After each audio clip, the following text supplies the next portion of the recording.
Welcome to week 2, Minnesota Vikings Film Room. This is a YouTube exclusive that we do every week where we review every weekly matchup for the Minnesota Vikings. Today we're going to be taking a look at the Minnesota Vikings loss 34-33 against the Arizona Cardinals on an away game, falling to 0-2 on the season. We'll be taking a look at both highlights for the Minnesota Vikings as well as lowlights for the Minnesota Vikings because there is a lot of lowlights.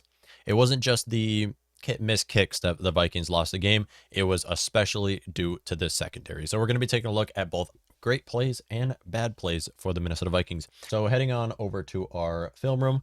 First, this is not really a play, but we're going to be taking a look at this Vikings defense, our starting defense, because I'd expect to see more of this going into the week 3 and beyond, where Anthony Barr is not healthy yet, and he hasn't been healthy the first 2 matchups. However, week 1, Minnesota Vikings started Blake Lynch at outside linebacker. In the Arizona Cardinals game, the Vikings did not start Blake Lynch at outside linebacker. Instead, they just kept only Eric Kendricks and Nick Vigil at linebacker, as well as using Mackenzie Alexander as a nickelback. I'd expect to see more of this going into week 3 and beyond, where Blake Lynch is just not good.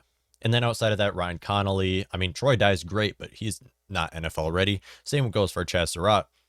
Both of them had great performances in the preseason, but are not ready to start any games in the NFL. So that leaves the Vikings with 2 great linebackers. Nick Vigil had an excellent performance week 2, and Eric Kendricks, obviously one of the best linebackers, the best middle linebacker in the NFL. So you take a look here, you have both Eric Kendricks and Nick Vigil at linebacker, and they, with their 11 personnel, they take out Blake Lynch and replace him, obviously, with Mackenzie Alexander at nickelback, and you still have Patrick Peterson, Breeland as outside corners, as well as your 2 safeties. Harrison Smith here moves around all the time. You can blitz him, drop him into coverage, whatever Mike Zimmer wants to do. We trust in Mike Zimmer or Andre Patterson. Probably more Andre Patterson at this point. But you take a look at this. This is just a basic play. You have Eric Kendricks and Nick Vigil starting at linebacker, drop into coverage, cover 2, tackle. There we go. Not much to look at there, but that's just showing the Minnesota Vikings starting defense and what to expect more of going into week 3. Next up, we have the 3rd and 1 stop for the Minnesota Vikings. This is where I said the Vikings are going to shine this season. While they didn't really against the Cincinnati Bengals and made Joe Mixon look like a top 5 running back in the NFL, I'd expect to see more of this going into week 3 and beyond, where the Vikings are really good on 3rd and short.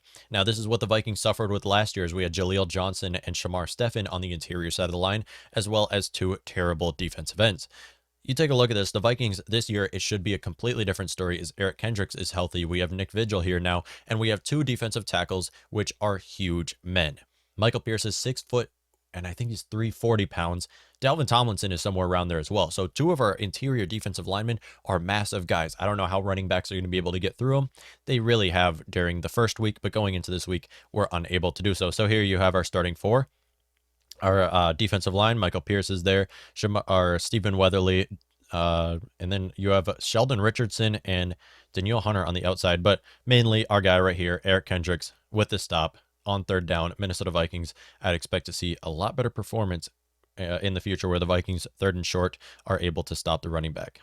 You can see you got 10 Vikings on them, easy stop for the Minnesota Vikings. And going into more, we would see more tackle for losses on 3rd down. Next up, we have a Kirk Cousins clip. Yes, that's Kirk Cousins, who is ranked 4th by PFF so far this season and has had an excellent season so far, yet nobody is talking about it. Kirk Cousins is making a case for himself as a possible MVP candidate for the 2021 season. Had a great performance week 2, and although Kyler Murray on book might have had a better performance, Kirk Cousins outperformed Kyler Murray. Yes, the stats might say Kyler Murray had more passing yards, more touchdowns, but Kirk Cousins' passer rating was by far better. Kirk Cousins didn't throw 2 interceptions, and 1 did not lead to a touchdown. But Kirk Cousins has yet to throw an interception so far this season. Last year, we were in a completely different spot. So you can see a clip. Vikings, Kirk Cousins snaps the ball, feels the pressure, moves outside the pocket, and runs with it. Picks up a huge gain that the Vikings needed, 2nd and 10, putting them into into field goal range for the Minnesota Vikings. Well, let's watch that again, by the way, because it was one of the best plays of the game for the Minnesota Vikings. Here he feels the pressure, does not force the ball. Thank you, Kirk. This is what we have been asking. People don't even know that Kirk Cousins can run. And we've seen him run in the past. Not so much with the Minnesota Vikings, but with Washington, we saw what Kirk can do with his legs. Yet he hasn't been able to bring that to the Minnesota Vikings team so far. Until this matchup, where he ran for 2 first downs and was able to move outside of the pocket all game. Kirk Cousins looked like Kyler Murray out there, the way he was able to move with the ball. You can see here, he hesitates, thinks about throwing the ball. Instead, he makes the play with his legs. First down, easy gain into field goal range for the Minnesota Vikings. And then another Kirk Cousins highlight. So here you can see you have I formation. Obviously, it's 1st and 10. You have to throw I formation out there on either a play action pass or do run with the ball. Vikings love to run on 1st down. We've seen this last year, and every year we have Dalvin Cook, and it's understandable why the Vikings do it because it just simply works, especially when you're in field goal range and you don't want to risk throwing an interception. And you have 2 receivers, Justin Jefferson and Adam Thielen, lined up to the right of Kirk Cousins.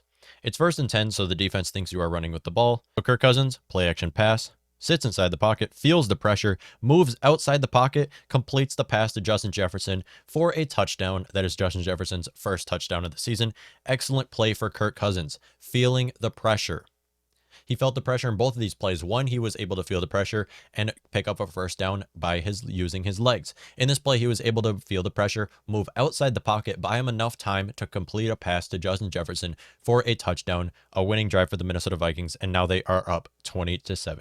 So for the next play, Minnesota Vikings have not been afraid to blitz, especially against the Arizona Cardinals, who are a pass-heavy offense. Vikings were blitzing Kyler Murray all game long. I'd expect to see the same thing week 3 where the Vikings are going to play Russell Wilson, another pass-heavy offense. Here you can see the Minnesota Vikings decide to blitz Nick Vigil. You also have the option of using Eric Kendricks. However, he's going to play man coverage on this guy. But Vikings all game long were not afraid to rush Kyler Murray, blitz Kyler Murray as you're supposed to do. So here you can see the Vikings 2nd and 8, blitz Nick Vigil. And I think that's, Danielle Hunter picks up a sack. Another sack for Danielle Hunter, one of the best defensive ends in the NFL, and should be making a case for himself as breaking Michael Strahan's record. So Michael Strahan's record, I believe, is around the 20-some sacks range. That's very breakable. That's very easy. I think if Danielle Hunter doesn't do it this year, someone is going to break that record. I mean, we're moving into 17 games in a season, but Danielle Hunter is on track to get 34 sacks this season and should be breaking the all-time single-season sack record set by Michael Strahan in 2014. So here, or 2001. So here's a trend we saw all game for the Minnesota Vikings. Bashaud Breeland. Our corners look awful. Now, last year, it was explainable why our corners looked so bad. Because they were just inexperienced. They haven't been in the NFL, haven't played against NFL wide receivers before. This season is a different story. These are all veterans. Patrick Peterson, Bashaud Breeland, and Mackenzie Alexander. Our starting 3 corners, all veterans, should be able to understand this Zim scheme by now and be able to perform, especially when you're Bashaud Breeland, who's been in the NFL 8 seasons, and going against A.J. Green. Now, I understand he has the speed, but it's A.J. Green. You can see up top, you have Bashaud Breeland on A.J. Green, and then obviously Patrick Peterson man coverage on D-Hop. I understand Patrick Peterson might not have had a great performance against DeAndre Hopkins, but it's DeAndre Hopkins. We have to cut him some slack. Patrick Peterson did not have a good performance against DeAndre Hopkins, but again, it is D-Hop. But we're going to focus on Mackenzie Alexander here because going up against the Russell Wilson and the Seattle Seahawks next week, they're going to target Breeland all game. And there's no question about it. Because every game so far, we've seen blown coverage on receivers. We saw it against T. Higgins. We saw it against Tyler Boyd. We're seeing it against A.J. Green now. Can you imagine Bashaud Breeland trying to cover Tyler Lockett or anybody who has speed? We also saw it against Rondell Moore. So Minnesota Vikings, blown coverage all the time. When we're looking at Breeland specifically, but it's a lot of our corners. Easy target. A.J. Green, 1st down. 2nd and 7. So I understand it wasn't a touchdown, but again, you take a look at this. A.J. Green just ran right past him. Bashaud Breeland didn't even stay on the right side of A.J. Green. He just ran past him. And this is a trend that we're going to see. Quarterbacks know this now. You take a look at the Vikings playbook. What is the Vikings' weak spot? It's him. Bashaud Breeland is the weakest point on the Minnesota Vikings team. And yes, we should have kept Mike Hughes. Who cares? That's over. That's past.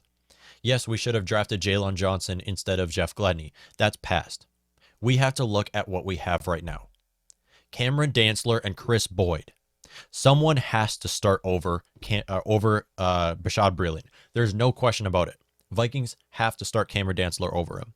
Or if Cameron Dantzler doesn't look good in practice, because we still, although we did get to see a full season of Dantzler, which looked great, he didn't look good in the preseason. And if he doesn't look good in training, start Chris Boyd.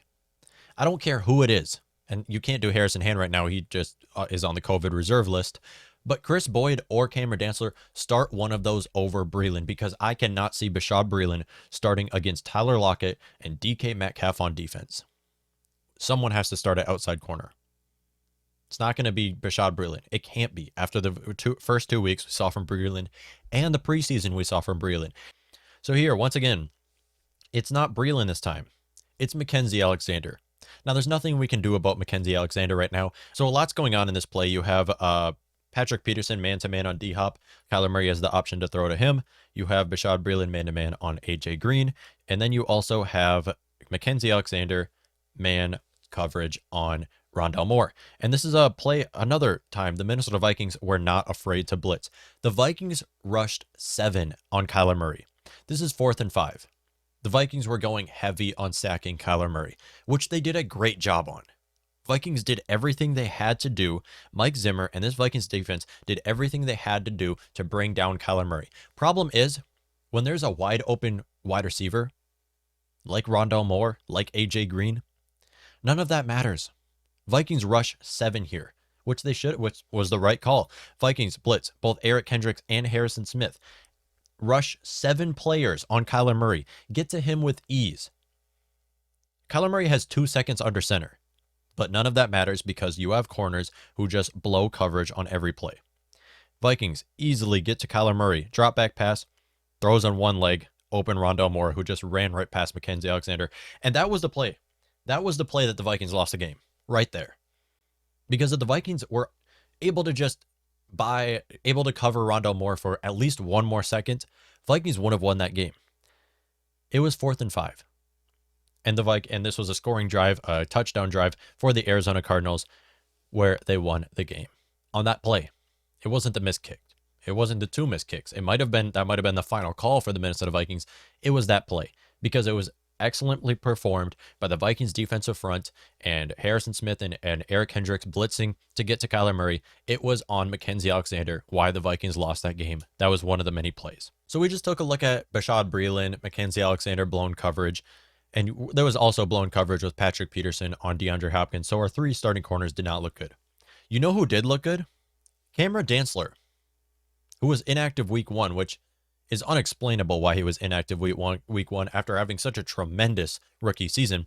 Cameron Dantzler was our best corner, and arguably, as of right now, we haven't seen him play very many defensive snaps so far, but as of right now, is arguably the best corner on this Vikings team. And you'll see right here, you have Cameron Dantzler on A.J. Green. A.J. Green is not a great corner or a great wideout. You just need to be on the right side of him. That's all that matters. He's not great when it comes to contested catches.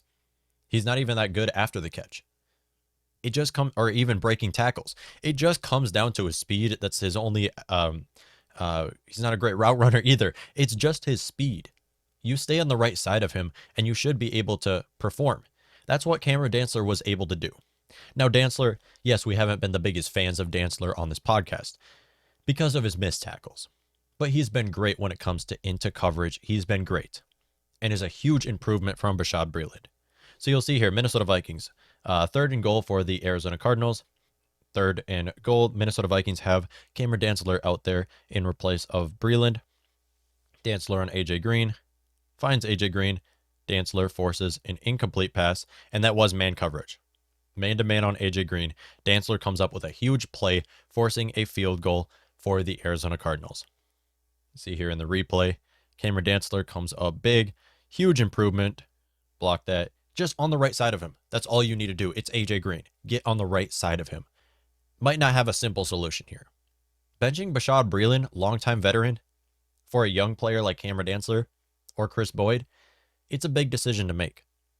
But it's necessary against the Russell Wilson and the Seattle Seahawks. Russell Wilson throws the best deep ball in the NFL to 2 of the league's best deep threats in the NFL. We can't have Bashaud Breeland being blown on coverage by everyone. So we're going to take a look at this. Vikings corners. So far this season, by PFF, Patrick Peterson is ranked the 70th best corner by PFF. So we're going to cut him some slack here. Now, it's Patrick Peterson, one of the best corners I've ever seen play football, but we're going to cut him some slack. I mean, he was playing man-to-man coverage on DeAndre Hopkins just about all game long, held DeAndre Hopkins to only 1 touchdown. So give him some credit there. 70th ranked corner, still not great, but we have to cut him some slack. He's also played all 130 snaps on defense so far. So there's that as well, giving him a little bit more of a disadvantage. Mackenzie Alexander, 91st ranked corner by PFF. 91st. We're not cutting him any slack. However, we're stuck with him. We have to use him. And we'll give him a couple more chances to prove himself. But if he continues to look this bad, when Harrison Hand comes back, don't start Harrison Hand right off the bat. But rotate him in. See what Harrison Hand can do as a nickel. As a matter of fact, start Cam Bynum. See what he can do. No, don't start him. Rotate him in. See what Cam Bynum can do. And then last, Bashaud Breeland, ranked 99th by PFF, which is dead last amongst NFL cornerbacks. Bashaud Breeland looks awful. He looks like he shouldn't even be in the NFL at this point. Getting blown by AJ Green, who just runs past you. It's a single step and go. Step and go route against Bashaud Breeland, who can't stay on the right side of AJ Green. Terrible performance by the Minnesota Vikings corners. And going against Russell Wilson and the Seattle Seahawks, this has to change. So you take a look at that. Minnesota Vikings, all in all, corners don't look that great. Cameron Dantzler, however, looks excellent and has looked excellent in all of the games we've seen him, all of the regular season games we've seen him. He was the worst player by the Minnesota Vikings in the preseason, and I understand that. But he was the highest ranked rookie cornerback by the Minnesota Vikings by PFF last year.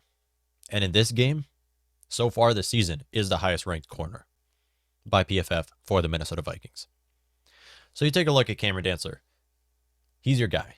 You have to start him over Bashaud Breeland. What more does Mike Zimmer and Andre Patterson need to see from Bashaud Breeland before they bench him? Minnesota Vikings defense, corners need to step up, and secondary as a whole needs to step up week 3. And it starts with benching Bashaud Breeland. Tune in for a more in-depth look at the Minnesota Vikings week 3 matchup against the Russell Wilson and the Seattle Seahawks. How will the Vikings be able to stop them, and what must they do? And I'm pretty hopeful. So I hope you all do tune into that on this podcast tomorrow. Thank you.